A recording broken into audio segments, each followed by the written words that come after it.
Hello again. आज हम देखने वाले हैं लिनक्स सिस्टम के स्ट्रक्चर को डिटेल में। तो उससे पहले मैं आपको ये बताना चाहता हूँ कि जो रूट है अपना, जहाँ से सारी फाइलें या सारी डायरेक्टरी स्टार्ट होती है, वो है ये रूट स्लैश एक पाथ है, ठीक है। और इसके अलावा एक रूट ये है जो भी डायरेक्टरी है। तो दोनों अलग अलग चीज़ें हैं। ये एक स्टार्टिंग पॉइंट है और ये एक डायरेक्टरी है, तो प्लीज़ आप कंफ्यूज ना होइए इसमें।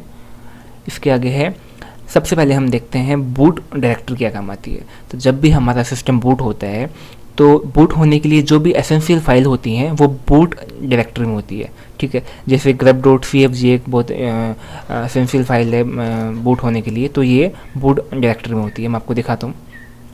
सबसे पहले मैं बूट में जाता हूँ और वहाँ पे देखता हूँ क्या क्या है। या तो यहाँ पे मैं देख सकता हूँ grep है। इसके आगे में आप देखिए grep.cfg फाइल नाम की एक फ़ाइल है जो कि सिस्टम में, आपको बता दूं क्या काम आती है, सिस्टम को बूट होने में बहुत हेल्प करती है, ठीक है। इसके अलावा बिन है। बिन का मतलब है बाइनरी।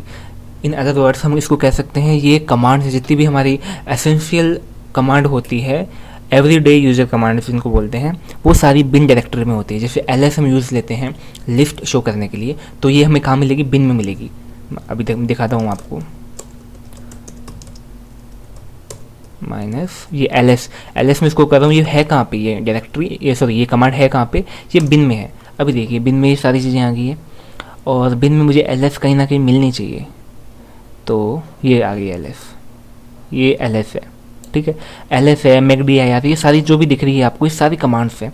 तो कमांड्स बाइनरी में बिन डायरेक्टरी में दिख जाती है, जिसका मतलब बाइनरी। और एस बिन में क्या होता है? एस बिन बाइनरी की जैसे ही होता है, इसमें भी सारी कमांड्स होती हैं, लेकिन ये कमांड जनरली इसमें वो कमांड होती है जो कि रूट के काम में आती है। रूट जो यूजर होता है वो उसके काम में आने वाली कमांड्स होती हैं। जैसे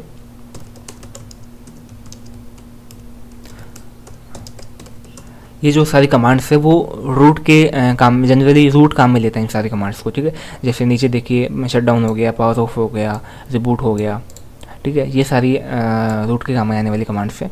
इसके आगे डेव का मतलब है डिवाइस, DEV का मतलब है डिवाइसेस। इसमें सारी डिवाइस आ गई है, इंटरनल एक्सटर्नल, जो भी अपने सिस्टम में डिवाइस लगी हुई है उनकी सारी इन्फॉर्मेशन ये डायरेक्टरी कंटेन करती है। जैसे हम कोई भी USB लगाते हैं, वेबकैम लगाते हैं, सिस्टम की कोई भी डिवाइस लगाती है, हमारी इंटरनल हार्ड डिस्क है, एक्सटर्नल हार्ड डिस्क है, इन सारी डिवाइसेस के बारे में जो इन्फॉर्मेशन होती है वो डेव डायरेक्टरी करती है। जैसे कि मैं आपको दिखाता हूँ, मैं डेव में जाता हूँ। अब देखिए मेरे सिस्टम में इतनी सारी डिवाइसेस है, ये आपको पता भी नहीं होगी है क्या क्या, क्योंकि इंटरनली अपने सिस्टम के अंदर ये सारी काम में आती है। जैसे SDB है, SDB मेरी हार्ड डिस्क हो सकती है, ठीक है। अभी मुझे कंफर्म नहीं है कि ये क्या है, लेकिन ये हार्ड डिस्क हो सकती है, हमारी इंटरनल एक्सटर्नल जो भी होती है। तो ये हम इसको हम कोई काम नहीं लेने वाले हैं इन सबको। ये सिस्टम के काम में आने वाली चीज़ है कि सिस्टम को पता करना है कि आपके सिस्टम में कितने डिवाइसेस लगी हुई है और ये डिवाइस कौन सी है, तो सिस्टम समझ जाएगा, ठीक है। तो आपको या हमें ये बहुत ज़्यादा यूज़ में नहीं लेंगे इस हम डायरेक्टरी को, ठीक है। इसके अलावा ETC का मतलब है एवरीथिंग टू कॉन्फ़िगर। इसमें सारे कॉन्फ़िगरेशन सेव होते हैं, ठीक है। जितने भी कॉन्फ़िगरेशन होते हैं, कॉन्फ़िगरेशन का मतलब है जब आप यूज़र नेम पासवर्ड सेट करते हैं तो वो कॉन्फ़िगरेशन होता है, तो वो कहीं ना कहीं सेव होते हैं। तो कहाँ होते हैं? ETC में होते हैं। इसके अलावा जैसे आप कोई भी वाईफाई है, वाईफाई का पासवर्ड सेव करते हैं, उसको कनेक्ट करते हैं, तो वाईफाई का ID और पासवर्ड कहाँ कनेक्ट सेव होता है? आपको जब भी आप एक बार सेव करने के बाद में आप पासवर्ड कभी भी दोबारा वापस पासवर्ड नहीं सेट करते जब तक कि वो चेंज ना हो जाए, ठीक है। वो कहीं ना कहीं सेव होते हैं। वो कहाँ सेव होते हैं? वो ETC में सेव होते हैं। अभी मैं आपको एक एग्जांपल दिखाता हूँ। Sorry, clear. मैं ETC में जाता हूँ। जनरली मुझे क्या चेक करना है? मुझे मेरा वाईफाई का पासवर्ड चेक करना है, मुझे क्या है, ठीक है। तो इसके अंदर ETC के अंदर एक नेटवर्क मैनेजर का नाम का एक डायरेक्टरी है। इसके अंदर एक सिस्टम कनेक्शन है, इसमें जाऊँगा और मैं देखूँगा मेरे कौन कौन से कनेक्शंस बने हुए हैं। तो देखिए 2 कनेक्शन है यहाँ पे, और मैं अभी GILDITS नाम का वाईफाई यूज़ में ले रहा हूँ। तो मैं GILDITS के बारे में ओपन करना चाहता हूँ इसको, कि इस फाइल में है क्या। इसके बारे में वो सारी इन्फॉर्मेशन है जो कि GILDIT नेटवर्क में होती है, ठीक है। तो मुझे कैट करना है इसको। कैट का मतलब मुझे इसके बारे में देखना है, इस फाइल को खोल के देखना है क्या है इसमें। तो कैट GILDITS, ठीक है। सॉरी डी बड़ा आएगा। परमिशन डिनाई, इसका मतलब है कि जो मैं जो यूज़र हूँ, मैं कमल यूज़र हूँ, कमल को ये परमिशन नहीं है कि मैं इस फाइल को देख सकूँ। तो इसके लिए क्या करने का पड़ेगा, मुझे रूट से इसको खोलना पड़ेगा। रूट से खोलने के लिए मुझे पासवर्ड चाहिए होंगे, और रूट से खोलने के लिए सबसे पहले क्या लगाते हैं हम, सुडो। सुडो का मतलब है सुपर यूज़र डू। तो सुडो कैट जिल डेट्स, ये आ गया। ठीक है, अब ये मेरी जिल डेट्स की जो फाइल है, इसके बारे में सारी इन्फॉर्मेशन है जिल डेट्स के नेटवर्क की। अभी देखिए SSID ये है, और ये जो मेरा पासवर्ड है इस वाईफाई का, ये यहाँ पे सेव हो गया, ये मेरा पासवर्ड है। ठीक है, तो यहाँ पे जितने भी कॉन्फ़िगरेशन होते हैं वो ETC में होते हैं। इसके अलावा होम डायरेक्टरी है। होम में क्या होता है, जितने भी यूज़र होते हैं, जितने भी यूज़र आपके सिस्टम में बने हुए हैं, वो सारे होम डायरेक्टरी में होते हैं। जैसे होम, मेरा एक ही यूज़र है, मैं जो कमल एक यूज़र हूँ, इसके अंदर मेरा यूज़र होम के अंदर मेरे जितने भी यूज़र होते हैं जनरली वो होते हैं। अभी मैं एक ही हूँ तो कमल आ गया। और कमल के अंदर क्या है, कमल के अंदर सारी पर्सनल फाइल्स डिटेल्स हैं जो कमल नाम का यूज़र यूज़ में लेता है। ठीक है, इसके अलावा लिब, LIB, लिब का मतलब लाइब्रेरीज होता है।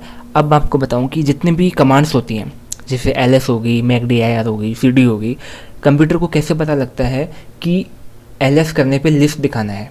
ठीक है, तो कहीं ना कहीं इसकी लाइब्रेरी बनी हुई है कि LS का मतलब ये होता है। वो लाइब्रेरी C में बनी हुई है, C++ में बनी हुई है। तो ये जो है लाइब्रेरी नाम का डायरेक्टरी, वो सारी लाइब्रेरीज को कंटेन रखता है जो कि कमांड के काम में आती है। कमांड या फिर कोई भी ऐप होती है उनके काम में आती है, तो ये कंटेन रखता है। इसके अलावा MNT का मतलब है माउंट। MNT को माउंट बोलते हैं।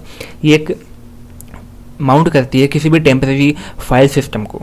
ठीक है, तो जैसे हमें कोई पेन ड्राइव लगाते हैं, तो पेन ड्राइव लगाते हैं तो हम चाहते हैं कि पेन ड्राइव की सारी इन्फॉर्मेशन मेरे MNT फोल्डर में भी आ जाए। ये एक्चुअली कहीं ना कहीं तो होंगी, वो मीडिया में होंगी, लेकिन मैं चाहता हूँ कि MNT में भी वो आ जाए। इसका मतलब है MNT में भी माउंट हो जाए मेरी हार्ड डिस्क। तो मैं क्या करूँगा, मेरी हार्ड डिस्क के मेरी पेन ड्राइव को MNT में माउंट कर दूँगा, और यहाँ पे मैं उसको देख सकूँगा। लेकिन कोई भी ये कंपल्सरी नहीं है कि मैं MNT में ही यूज़ में लूँ, मैं कोई भी फोल्डर में इसको माउंट कर सकता हूँ। ठीक है, लेकिन ये स्टैंडर्ड बना हुआ है कि किसी भी चीज़ को माउंट करते हो आप टेम्परेरी, तो आप MNT में जाके उसको करिएगा। ठीक है, नेक्स्ट है मीडिया। मीडिया का क्या मतलब है, मीडिया में जितनी भी आपकी रिमूवेबल डिवाइसेस बनी हुई है, जैसे आपकी हार्ड डिस्क है, external hard disk, not internal. इसके अलावा आपकी पेन ड्राइव है, CD-ROM है, CD ड्राइव है, इन सारी को हम कहाँ से खोल के देख सकते हैं, इनमें क्या क्या है, इनके सारे को एक्सेस कहाँ से ले सकते हैं, हम मीडिया में जाके ले सकते हैं। अभी मैं आपको दिखाता हूँ मेरे लैपटॉप में, मेरे लैपटॉप में आपको बता दूँ एक हार्ड डिस्क लगी हुई है अलग से, और एक USB लगी हुई है। तो मेरा मीडिया में मुझे ये दो चीज़ दिखनी चाहिए। अभी कमल नाम का यूज़र है, इसमें जाऊंगा मैं, इसमें मुझे मेरे दोनों चीज़ें दिखनी चाहिए। अभी देखिए कमल नाम की मेरी एक पेन ड्राइव है, और इस नाम से मेरी एक हार्ड डिस्क लगी हुई है। तो मैं दोनों को यहाँ से एक्सेस ले सकता हूँ, दोनों को। इसके अंदर क्या है मैं खोल के देख सकता हूँ यहाँ पे। ठीक है, इसके अलावा OPT का मतलब है ऑप्शनल पैकेज। अब देखिए लिनक्स सिस्टम की जो भी कोई भी फाइलें OPT में नहीं होती, इसमें थर्ड पार्टी सॉफ्टवेयर होते हैं। जैसे कि मैं टीम वीवर इंस्टॉल किया है मैंने अपने लिनक्स में, तो उसकी सारी इन्फॉर्मेशन कहाँ होगी, OPT में होगी। ठीक है, मैंने स्काइप इंस्टॉल किया है, मैंने गूगल क्रोम इंस्टॉल किया है, तो इनकी इन्फॉर्मेशन कहाँ होंगी, OPT में होगी। तो अभी मेरे लैपटॉप में जितने भी सॉफ्टवेयर हैं जो इंस्टॉल हैं वो कहाँ होंगे, वो OPT में होंगे। तो मैं OPT में जाता हूँ। अभी देखिए Google, ROS, TeamViewer, Skype, ये सारे सॉफ्टवेयर हैं जो मेरे लैपटॉप में इंस्टॉल्ड है, जो कि OPT में आ चुके हैं।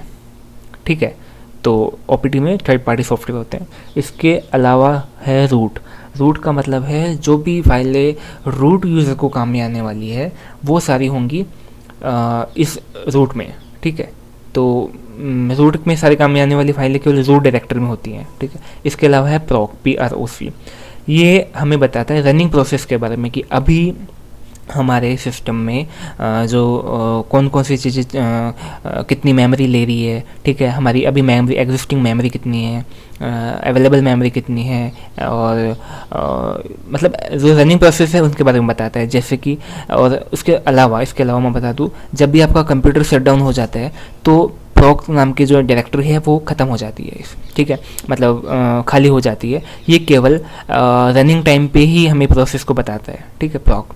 इसके मैं आपको एक एग्जांपल दिखा देता हूँ, आपको अच्छा से समझ में आ जाएगा। इसके अंदर है, इस ऐसे तो बहुत सारी फाइलें हैं, लेकिन एक है मैम इन्फो। इसको मैं देखता हूँ। मैम इन्फो का मतलब है मेमोरी का इन्फो। अभी देखिए मेरी मेमोरी जो है, मतलब रैम, ये 12 GB है, ठीक है।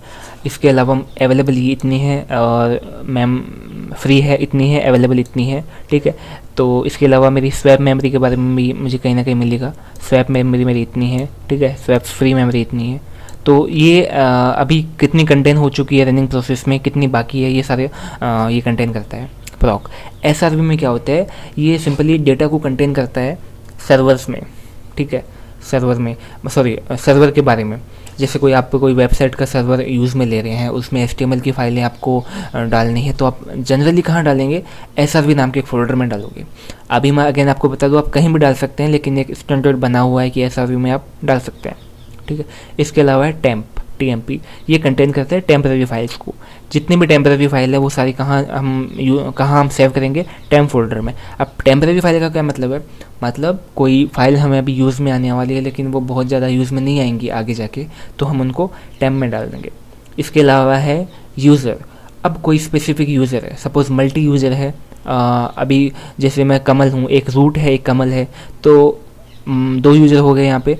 तो मुझे एक कमल नाम के जो यूज़र है उसके अंदर आपको एक यूज़र का फोल्डर मिल जाएगा, डायरेक्टर मिल जाएगी। जैसे मैं आपको बता दूँ, मैं CD होम पे जाता हूँ, यहाँ मुझे कमल मिल गया।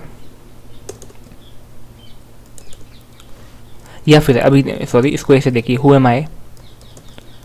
अभी मैं यूज़र में जाऊँगा, ठीक है। अब मेरा जो यूज़र है इसके बारे में सारी इन्फॉर्मेशन यहाँ पे आ चुकी है। इसके जो भी, जैसे कि कोई आइकन्स है, कोई वॉलपेपर हैं, कोई इसकी स्पेसिफिक कमांड है। अब देखिए आपको यहाँ पे आप कंफ्यूज हो सकते हैं कि यहाँ पे भी बिन है, बाइनरी है, एक बिन हमने पहले देखा था। तो ये जो बिन है वो एसेंशियल नहीं है, सिस्टम के लिए एसेंशियल नहीं है। इसमें भी कुछ कमांड्स है, लेकिन जो कमांड इस यूज़र में है वो एसेंशियल नहीं है, वो यूज़र के लिए कमांड है, ठीक है। वो क्या थी, वो सिस्टम के लिए एसेंशियल कमांड्स थी वो, ठीक है। तो ये आपको ध्यान में रखना है। यूज़र में आपको स्पेसिफिक यूज़र की इन्फॉर्मेशन मिलेगी। इसके आगे है वार में क्या होता है कि सिस्टम लॉग्स देखते हैं। जनरली हम सिस्टम के लॉग्स चेक करते हैं। अगर हमें कहीं भी कोई प्रॉब्लम आ रही है, कोई सॉफ्टवेयर ठीक से नहीं चल रहा है, कोई सर्वर ठीक से नहीं चल रहा है, तो हम कहाँ चेक करेंगे, वार में जाके चेक करेंगे। वार में सिस्टम लॉग्स होते हैं बहुत सारे। जैसे आपको मैं एक व्यू दिखा देता हूँ, CD वार में जाऊँगा मैं, और यहाँ पे मुझे लॉग्स नाम के कुछ दिखेंगे। तो आप देखिए यहाँ पे मुझे लॉग दिख रहे हैं, तो मैं लॉग में जाके CD लॉग, मैं इसमें ये बहुत सारी फाइलें हैं, अलग अलग फाइलें अलग अलग लॉग्स के बारे में है। तो मुझे कोई स्पेसिफिक लॉग के बारे में चेक करना है, तो मैं इन फाइलों में किसी को यूज़ में लूँगा, ठीक है। तो ये आपका सारा लगभग सारा लिनक्स का फाइल सिस्टम की जो डायरेक्टरीज होती हैं वो सारी के बारे में आप सीख चुके हैं, कौन सी डायरेक्टरी कहाँ काम आती है और क्यों काम आती है, ठीक है। नेक्स्ट वीडियो से हम कमांड्स को स्टार्ट कर देंगे, ठीक है। बेसिक कमांड्स से लेके प्रोफेशनल तक हम जाएंगे, सारी कमांड्स को पढ़ेंगे। So thank you for watching, have a nice day.